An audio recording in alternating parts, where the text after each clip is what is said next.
ലോകത്തിലെ അതിസമ്പന്നരുടെ ആദ്യ 10 പേരുടെ പട്ടികയിൽ നിന്ന് റിയലയൻസ് ഇൻഡസ്ട്രീസ് ഉടമ മുകേഷ് അംബാനി പുറത്തായിരിക്കുന്നു.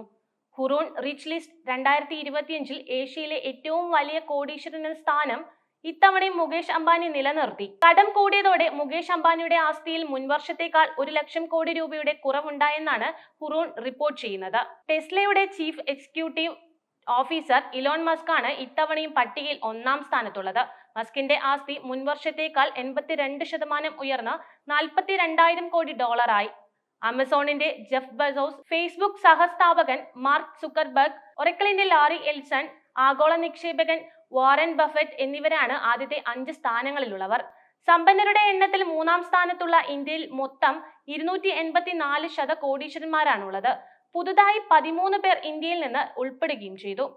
വളരെ വിലയേറിയ മറ്റൊരു കാര്യം എന്തെന്നാൽ ലോകത്തിൽ ഏറ്റവും കൂടുതൽ ആസ്തിയുള്ള 10 വനിതകളുടെ പട്ടികയിൽ HCL ടെക്നോളജീസിന്റെ റോഷി നഡാർ 5-ാം സ്ഥാനത്തെത്തി ചരിത്രം കുറിച്ചു. ഇതാദ്യമായാണ് അതിസമ്പന്ന വനിതകളുടെ ആഗോള പട്ടികയിൽ ഏഷ്യയിൽ നിന്നൊരാൾ ഇടം പിടിക്കുന്നത്. HCLന്റെ 47% ഓഹരികൾ അച്ഛൻ ശിവൻ നഡാർ സമ്മാനമായി നൽകിയതോടെ റോഷിയുടെ ആസ്തി 3.5 ലക്ഷം കോടി രൂപയായി ഉയർന്നു. ആലീസ് വാൾട്ടർ $10,200 കോടി ആസ്തിയുള്ളതുമായി വനിതകളുടെ പട്ടികയിൽ 1-ാമതെത്തി. പട്ടികയിൽ 8 അമേരിക്കക്കാർക്കും 1 യൂറോപ്പിനും ഒപ്പമാണ് നഡാർ ഇടം നേടിയത്.